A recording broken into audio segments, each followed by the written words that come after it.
Good evening. Welcome to another episode of Football Friday with Rashad Mitchell on my YouTube channel. Rashad Mitchell is getting to the football time, all about recapping what happened last week in college football as well as the National Football League. Getting to the picks of the week. Let's get into the last week's games from last week. We're going to start in week 8. Oregon beat Purdue 35-0, so they maintain being the top two. Now they number one due to the fact that Georgia beat Texas last week. But the game of the week, without question, was the Miami versus Louisville matchup, with Miami won 52-45. This was a classic barn burner, including a touchdown on special teams by Louisville, a 100-yard kickoff return by Cullen Lacey. But Cam Ward was able to do his thing through 4 touchdowns. Definitely top, gotta be the front runner for the Heisman. I think with the way he's playing right now, he's definitely the front runner for the Heisman. The way he's playing right now at the highest level, maybe the best quarterback Miami's had in over 20 years. That's how great this guy is. That's how great this guy has been as far as his performance. Unfortunately, he's a senior. He's gonna be leaving as he transfers from Washington State. But Cam Ward does continue to keep doing his thing. Strepo had a big game. Also, Ward had his 7th consecutive 300-yard passing game. That's a school record. As the Canes improved to 7-0. This is their best start since 10-0 in 2017. But this offense, man, this is explosive, man, very explosive offense. And they was able to make plays and do what they do best. And Restrepo had a big game. Xavier Restrepo, he had 9 catches for 101 yards and a touchdown. Jacoby George and Sam Brown had a touchdown apiece. So this is an offensive explosion as far as this game is concerned. When you look at Louisville had 448 yards of total offense. Miami had 535 yards of total offense. The quarterback of Louisville, and losing calls, threw to 342 yards and 4 scores. So he was able to do his thing. They fell short. There was no defense in this game. We're talking about defense. There was no defense in this matchup. And Miami ran the ball very well also. They ran for 219 yards. So they play Florida State tomorrow and see how they play tomorrow against the arch rival, the Florida State Seminoles. I see 4 people watching the live stream right now. Thank you so much. Like I said, Miami. Hello, Zoom Mackey 145. Thanks for tuning in. We're talking about the college football right now. 13 are watching. Thank you. User SFE, user S5E1M tuning in. 13 people are in this live feed. Thank you. So Miami looked good. They maintained their unbeaten streak, but they got to get better on the defensive end. The thing about Miami is they've given up 39 points the last 3 games against their ACC opponents. Would be, not to be rude, but your hairline's off a little bit. And that's not true. My hairline is pretty good. It's pretty good. My hairline is straight. But anyway, those who like the video so far, 2 people liked it. You subscribe right now. As of right now, you can subscribe to the channel. On your business on that one. Like I said, 3 people liked the chat so far. Like the live stream so far, 3 of them. But just subscribe to the channel. Your hairline slays. All right, thank you. I don't know if that's a compliment. Thank you, Aaliyah. Thank you.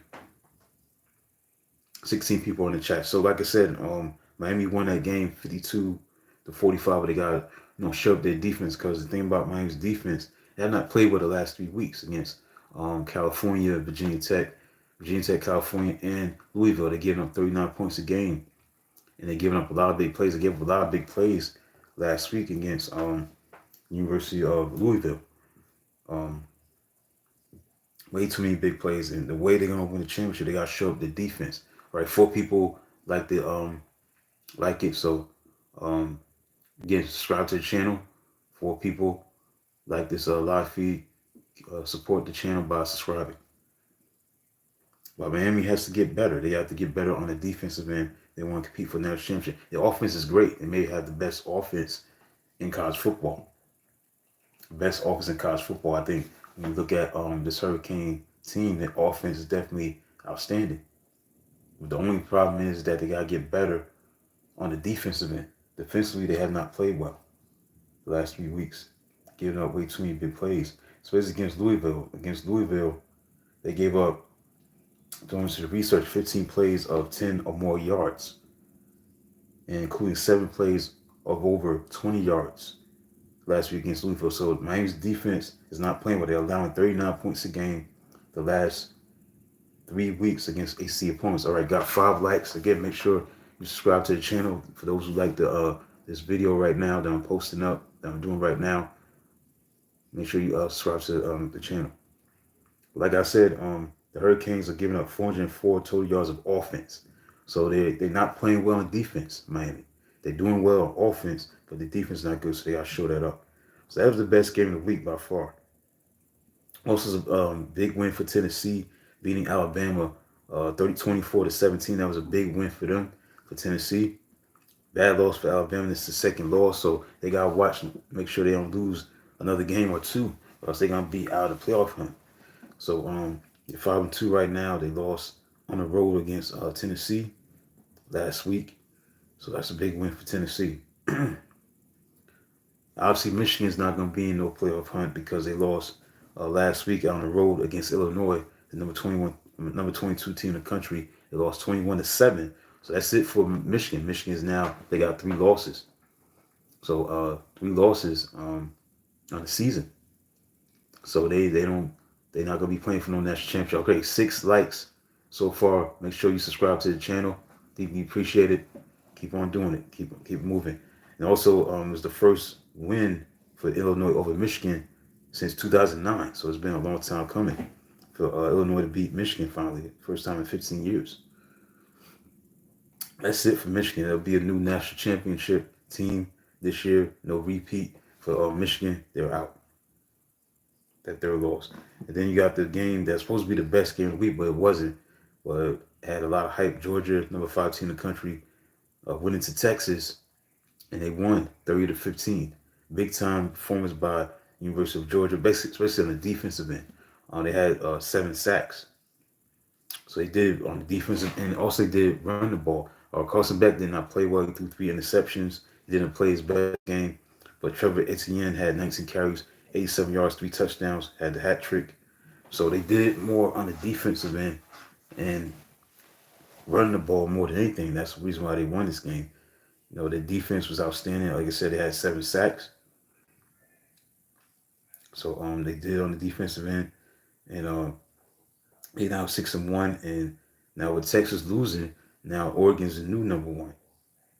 So that's the storyline on that. Also, the 15-point loss was the most lopsided for a number 1 team at home. You got to go back to 1982, where Notre Dame went to Pittsburgh and won 31-16. That's when Dan Marino was the quarterback in 1982 for that team. Also, Carson Beck, he improves to 19-2. 19-2 as a starter, including the 7-2 mark against ranked teams. So he didn't play his best, but he definitely got a lot of complimentary support from the defensive end and running the football. That shows that, you know, a running game is a quarterback's best friend. When the quarterback's not playing well, that's when the running game got to get started and get things done. Also, Kirby Smart, as a coach, he got his 100th career win in 117 games over 9 seasons. Again, the defense of Georgia played great. 7 sacks, forced turnovers, like four of them turned to 17 points. So a big win for University of Georgia. For Texas, it's very difficult, man. They play in the SEC, so they're gonna be tested a lot. 7 people like the live feed so far. Again, make sure you subscribe. Now it's down to 6. So like I said, subscribe to the channel. Keep moving. Okay, for Texas, they lost their 5 home games, last 5 home games against top 5 opponents since a win over the number 3 Nebraska back in 1999 when they were in the Big 12 together. So they've been struggling against top 5 opponents when hosting those kind of opponents at home. So Oregon's the new number one. Georgia will play Florida on November 2nd in Jacksonville, Florida. That's the cocktail bowl, cocktail party, we won't call it. And Texas will play at Vanderbilt this Saturday. Vanderbilt, I believe, is ranked in the top 25. All right, so let's go over my picks of the week. To go over how I did last week in the college football picks of the week.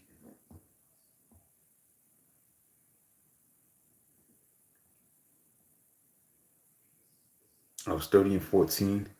Miami over Louisville, I was right about that game. Alabama over Tennessee, I was wrong about that game. Georgia over Texas, I was right about that game. And Notre Dame.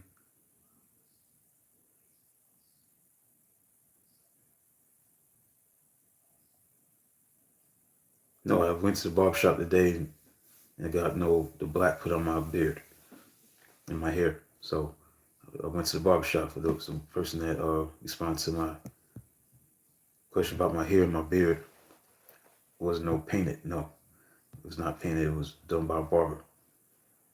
I don't have no paint on my hair. No,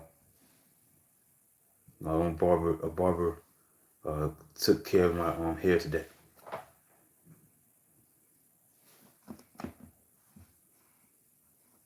Okay, back to my picks of the week. Georgia over Texas. I was right about that game. Miami over Louisville. I was right about that game. And Notre Dame, I was right about that game. Over Georgia Tech and Clemson over Virginia, I was right about the game. The only game I got wrong was Alabama over Tennessee. So Miami, Georgia, Notre Dame, Clemson won. So I was 4-1 so far. I'm 30-14. All right, so now let's fast forward to the games for tomorrow. Let's take a look at that. Quickly get into the NFL real shortly.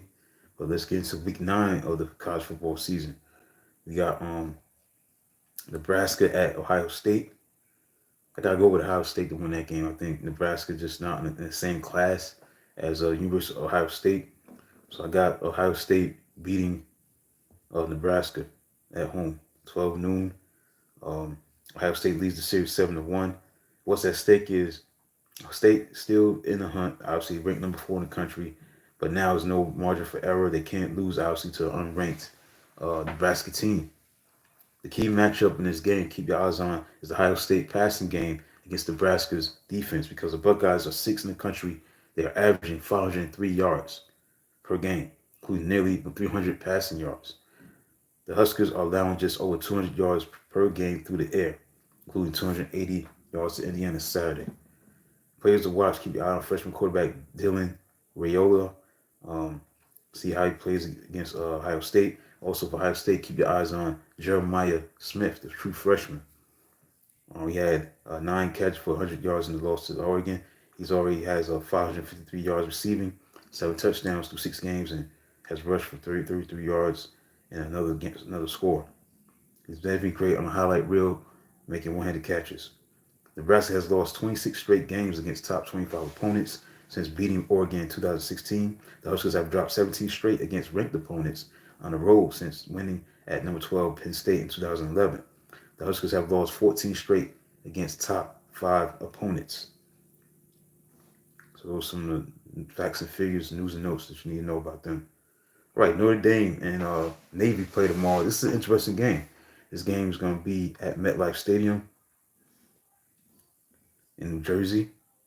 So this is going to be a neutral field kind of game. I got Notre Dame winning this game. I got Ohio State beating Nebraska. I think Notre Dame will handle their business against Navy.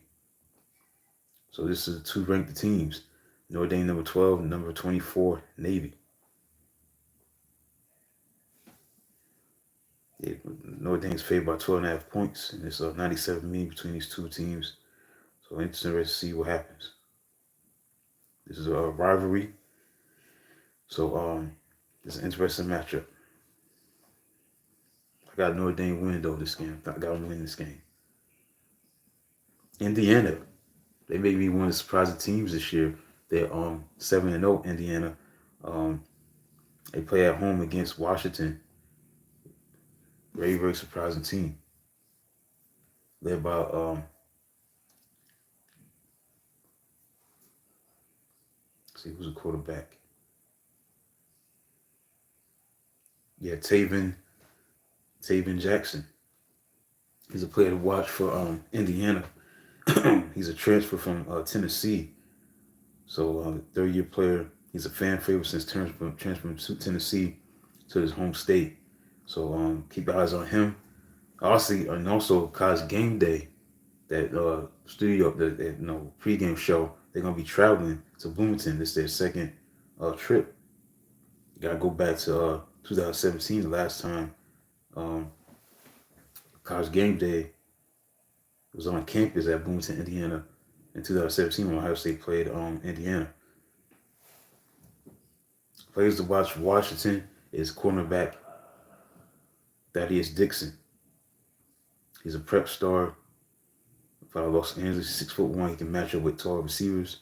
He has 19 tackles, one half tackle for loss, one interception, a team high, six pass breakups. So keep your eyes on him.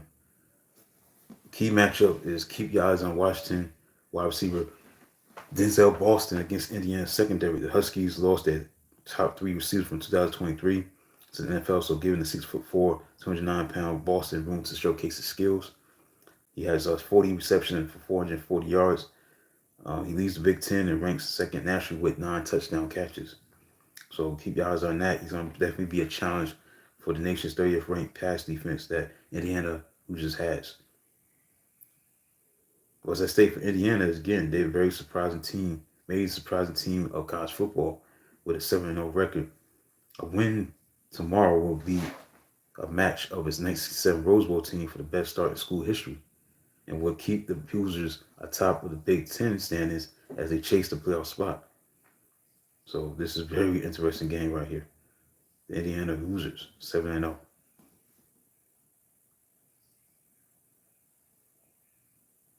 Illinois versus Oregon. This is number 20 Illinois against Oregon, the number one team in the country. See if Illinois can pull off an upset. I don't think that's going to happen. I think Oregon will hold on to being number one and handle their business.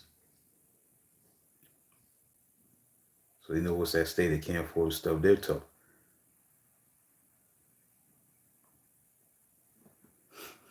Keep your eyes on Illinois linebacker Gabe Jacobs.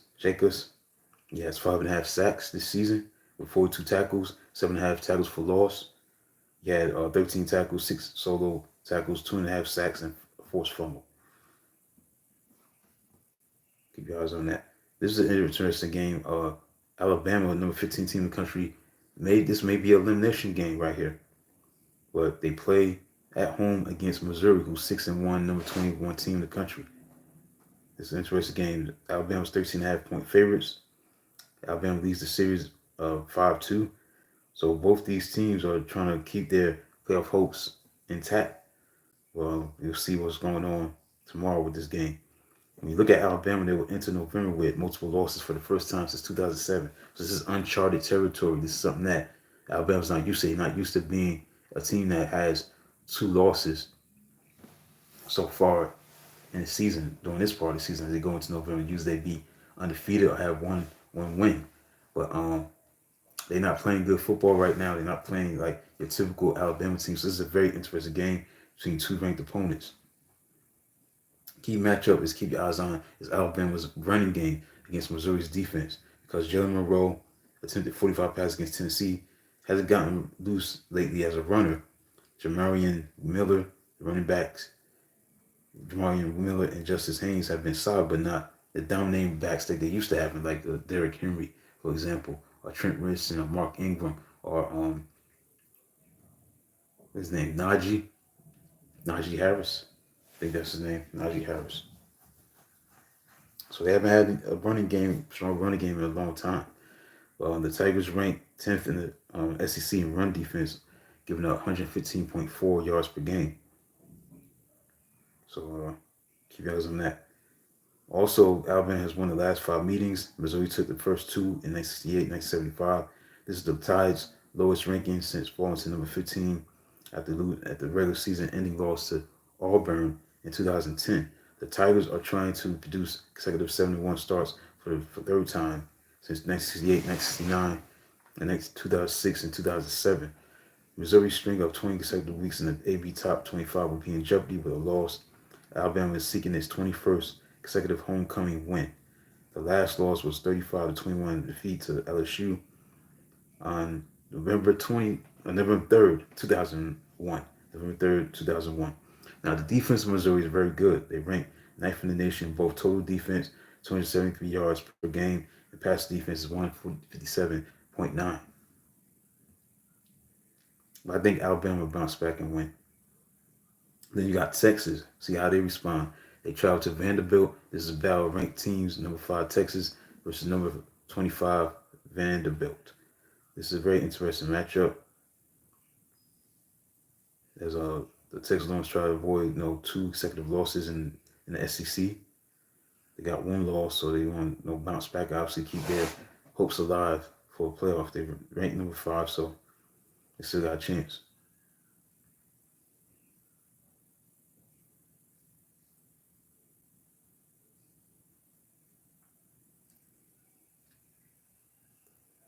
Keep your eyes on Texas offensive line. They have a very experienced offensive line, but they struggle against the Georgia pass rush, giving up 7 sacks. So see if Kelvin Banks and that offensive line hold it down against the Vanderbilt. See what happens.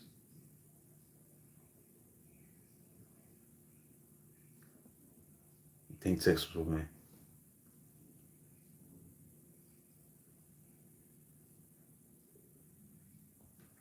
All right, Florida State, Miami, rivalry week between these two teams. Rivalry is not the same as it used to be.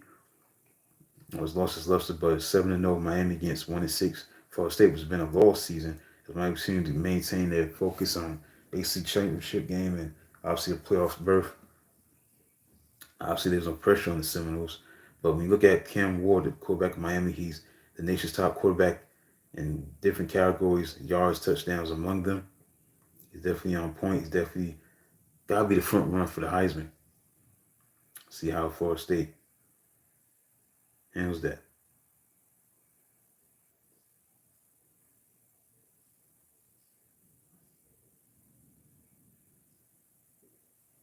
The problem with Florida State, they have not managed more than 16 points in any of their last 8 games on U.S. soil, going back to last season. The 21-point effort was in Ireland to open the season.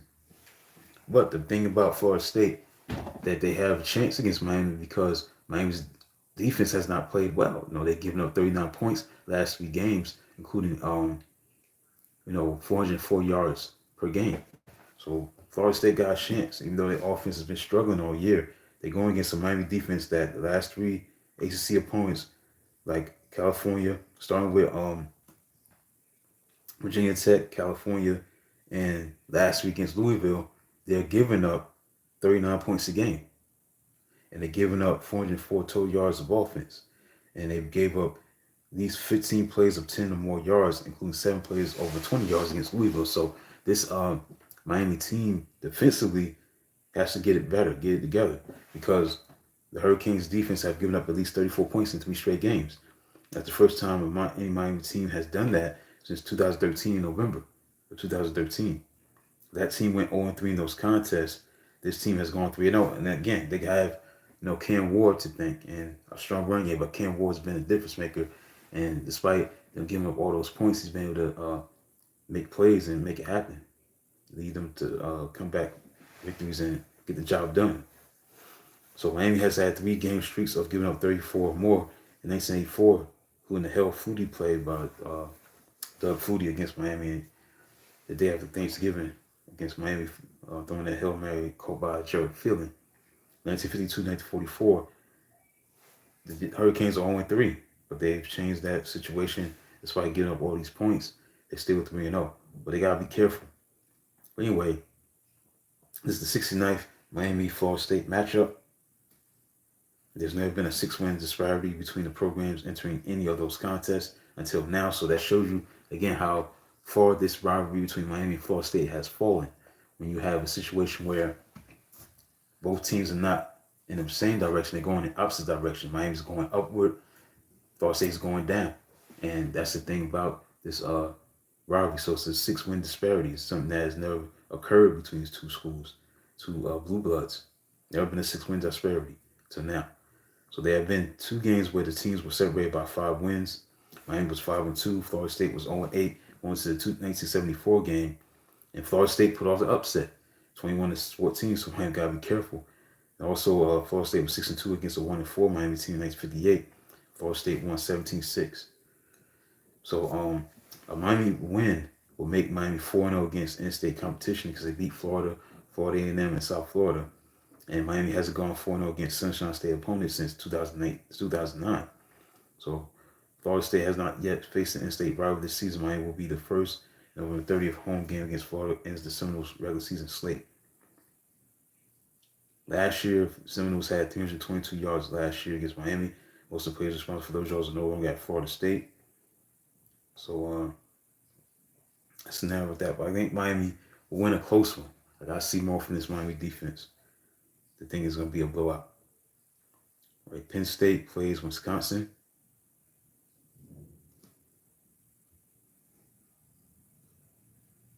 LSU plays at Texas A&M. This is a good one right here.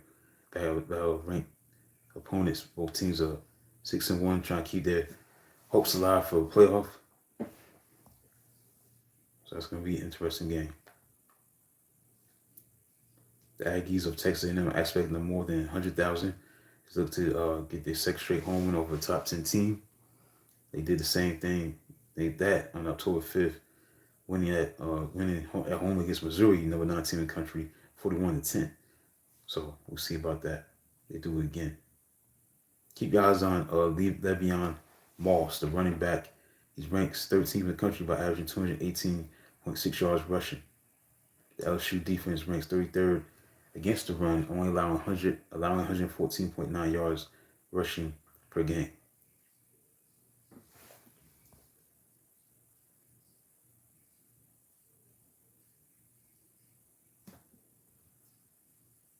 Like LSU against Texas A&M.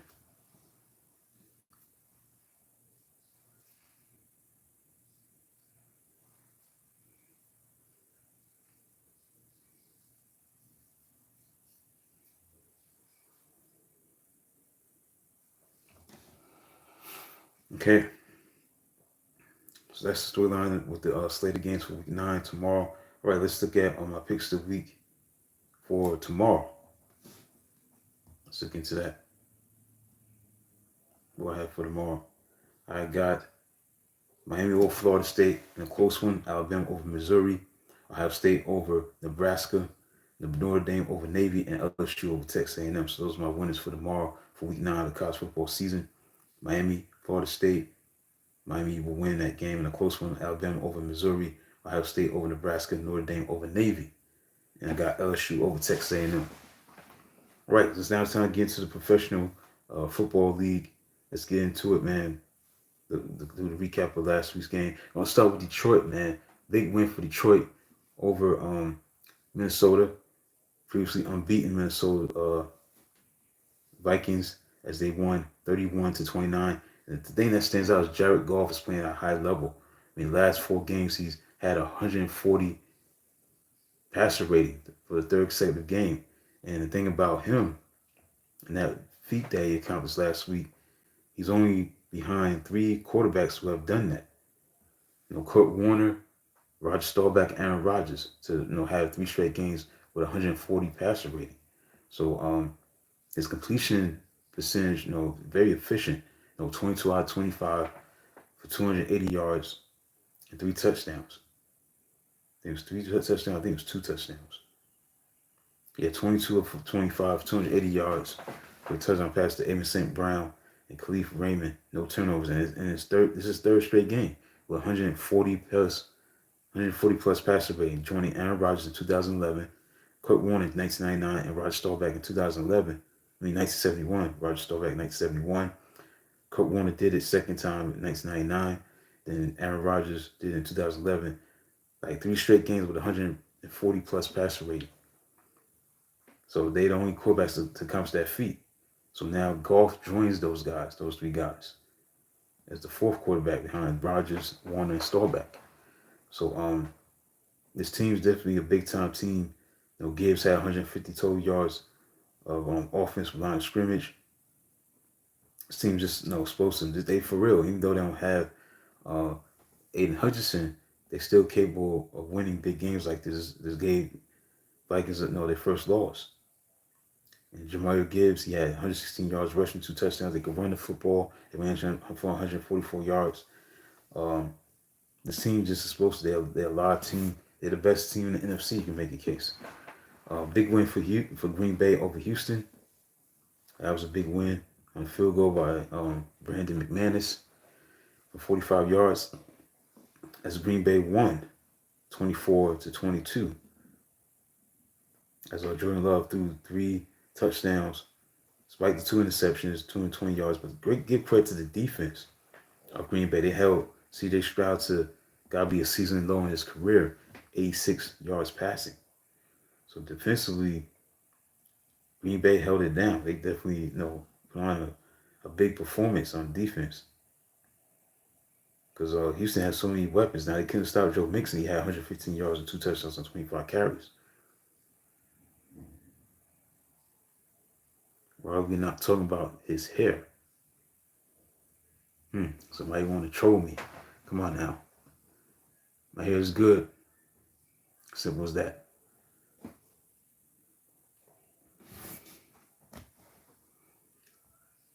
Okay, season low for C.J. Stroud, 86 yards. He was sacked 4 times. So great, give credit to the defense. Let's see what other games that stood out. Kansas City beat San Francisco 20-18. Just a lost season for San Francisco. San Francisco is just not the same team as they once was last year because they got so many injuries. Don't have obviously Christian McCaffrey or Brandon Ayuk towards ACL, so they definitely banged up. They're not the same team.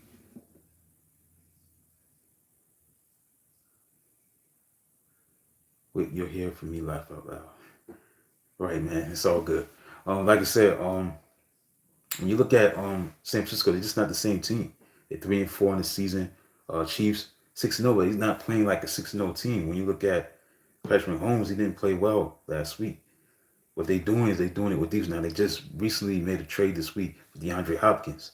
They're definitely gonna make their offensive prowess better, and they're gonna also be dangerous on the offensive end. Bro, stop talking football and call your barber. All right, man. Don't have to do all that. Get off the channel. If you don't want to see me do this, just get off the channel. Okay, I got the time for trolling.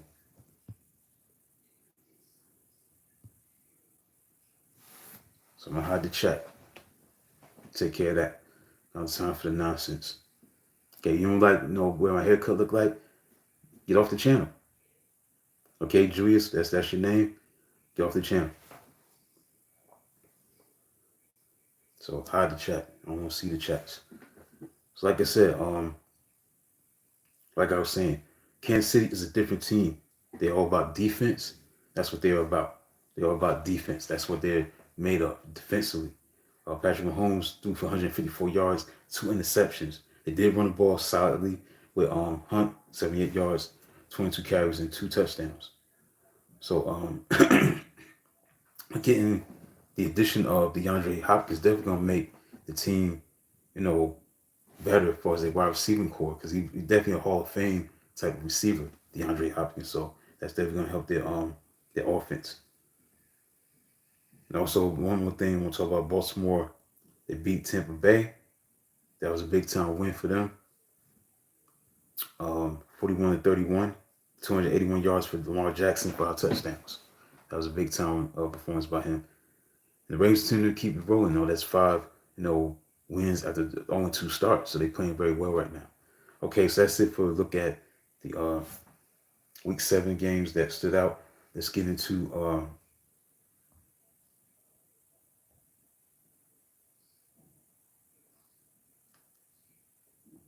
picks of the week for last week.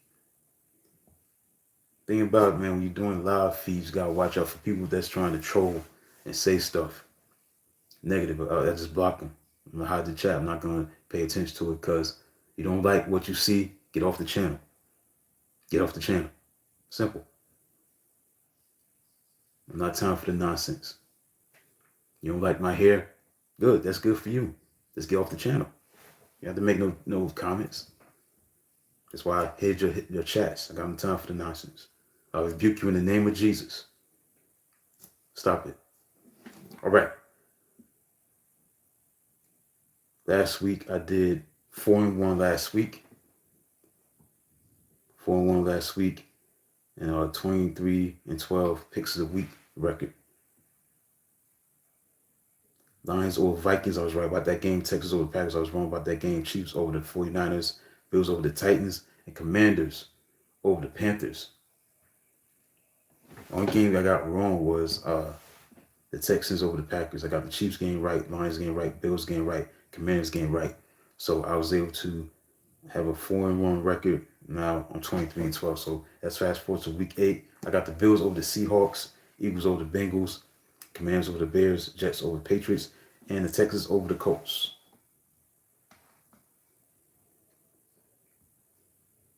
That's the thing about, man, when you're doing a live feed, you always going to have somebody have something negative to say and stuff like that, but you got to block them. Just hide the chat.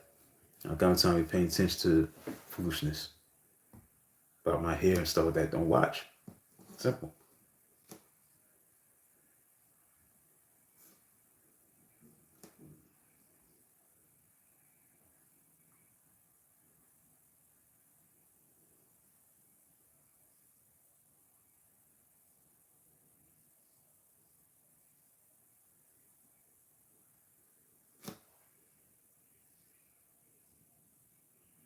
Okay, let's get into it.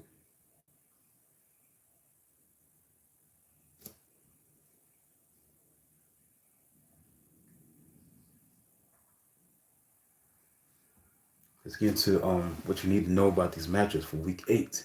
Let's get into it.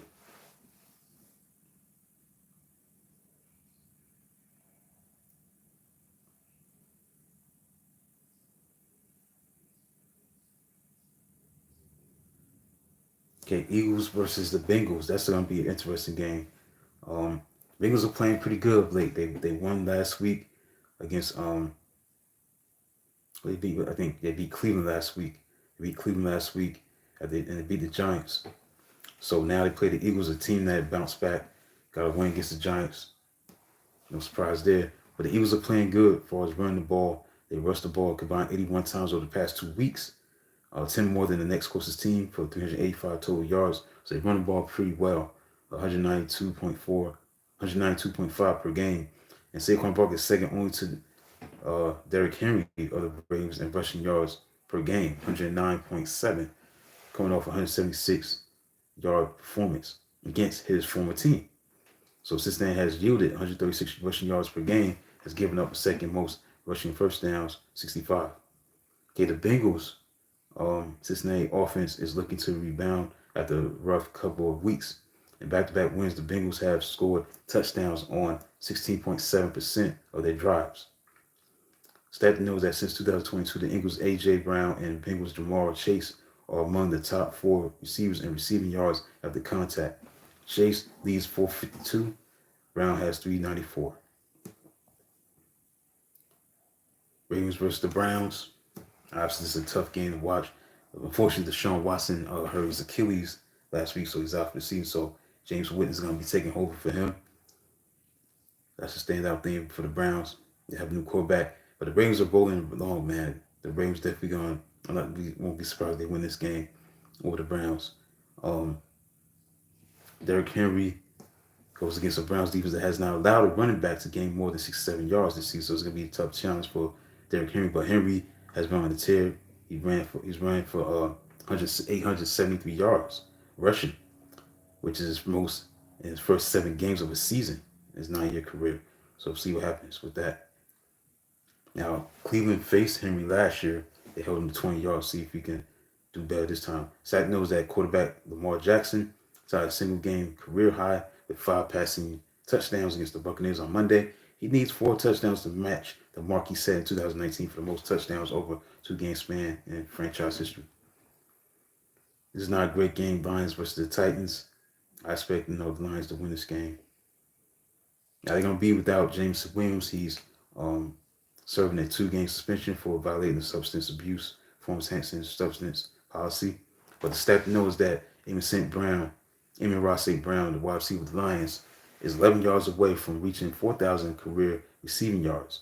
He will join Calvin Johnson as the only Lions players to reach the mark within their first 4 seasons. Cardinals and Dolphins, I'm gonna skip that game. Jets and the Patriots, I'm gonna definitely skip that game. Good game right here between the Falcons and the Buccaneers.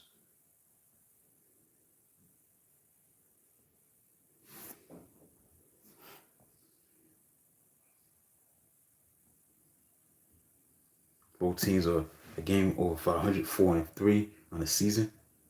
Um, Interesting game.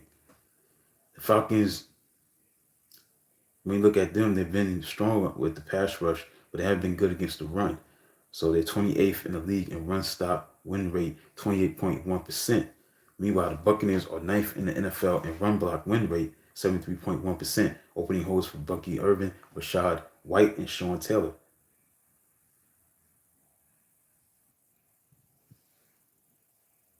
All right, thank you. As some technical difficulties, good to be back down here a long time, man. I want to finish strong.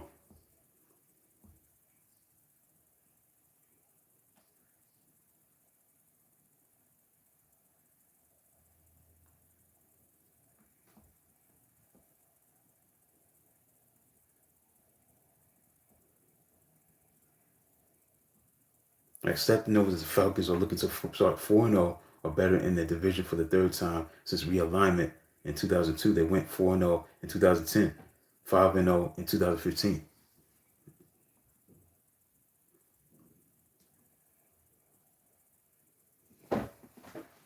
Packers and the Jaguars, that's not a great game. Skip that. Colts and the Texans. Let's get into it. The Colts, obviously Anthony Richardson, the quarterback, has had his struggles. He has enjoyed more success against Houston than any other team. 6 quarters of action against the Texans dating back to last season. Richardson is responsible for 5 total touchdowns. He has averaged 9.2 yards per pass attempt, 10.1 yards per rush, and his QBR of 90.1 in those games. For the Texans, Indianapolis won 4 out of 5 games against the Texans, but still have a 31st ranked rushing defense.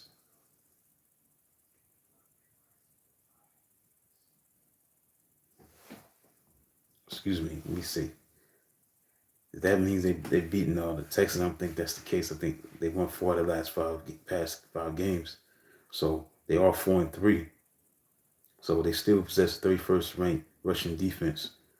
So they're going to try to stop Joe Mixon, who's averaging 100 yards rushing per game. The Texans have swept the season series against the Colts only once in franchise history. That's stat to know. Right. The Chargers and the Saints, can't talk about that game. That's a terrible game.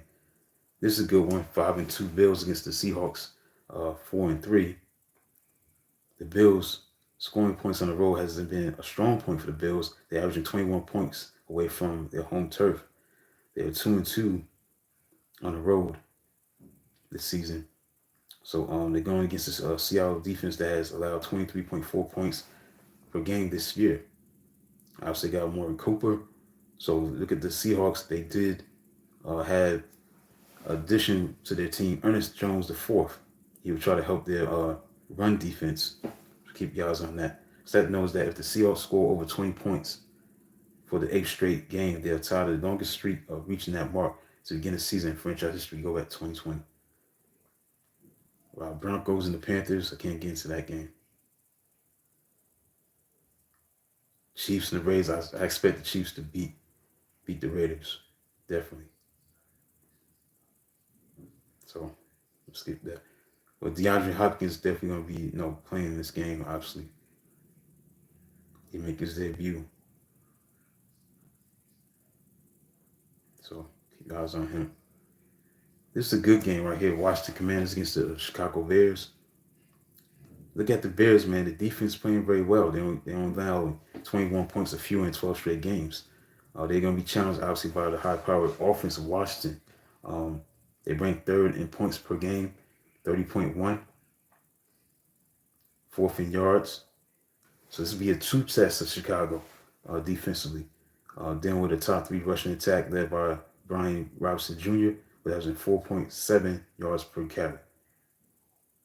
Commanders, their defense has improved the last 4 weeks. They rank fourth in points allowed per game, 16, seventh in yards per game, 293. Chicago ranks fifth in scoring. They 12th in yards gained. So see what happens with that. Stat knows that Commanders coach Dan Quinn is seeking to start 6-2 in his first season, the second franchise after doing the same with Atlanta in 2015. Only two other coaches have done that in the past 100 years.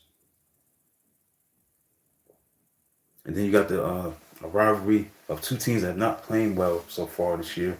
The Cowboys of Dallas against the San Francisco 49ers. Both teams don't have winning records. The Cowboys are 3-3. Coming off a bye week after getting blown out 47-9 to Detroit. They're trying to make amends for that. But they haven't played well in Levi Stadium, including a 42-10 loss last season. So haven't played well there. They 2 trips there. But they all 3-1 after the bye under Mike McCarthy. For the 49ers, obviously they dealing with a lot of health issues. They don't have obviously Christian McCaffrey. Brandon Ayuk is out with a torn ACL. Who knows if Deebo Samuel is going to be available? He's dealing with coming from a pneumonia. So the 49ers definitely banged up. Now they do play well against Dak Prescott. He has a QBR of 41.6 in those games. That's the worst of any of the 16 teams he's had played last 2 times the past 5 seasons. So the Niners have played well against the Prescott and intercepted him 6 times, just 3 touchdown passes. So the stat knows that the Cowboys have been outscored 42 points this season. They've been outscored by 42 points this season, which is the second worst point differential through 6 games by a team 500 or better in the past decade. So that's the Sunday night game between Cowboys and the 49ers. Then the Monday night game, not a great game, but it's the Steelers and the Giants. Problem with the Giants is that they're not playing well at home. They play better on the road than they do at home offensively. Jones has 6 of his passing touchdowns on the road and all 4 of his interceptions at home.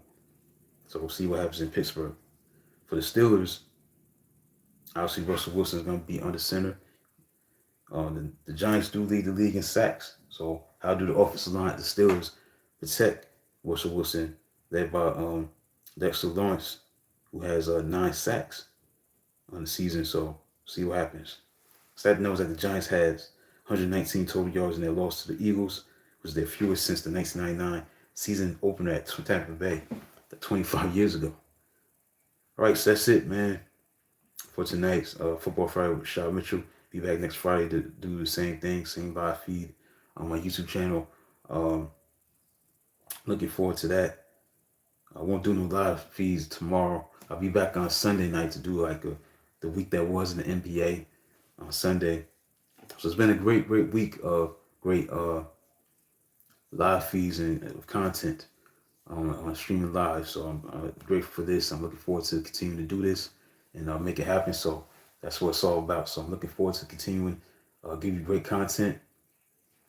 And it's still about people saying stuff about my hair. Again, get it off my channel. Just get off my channel. Simple.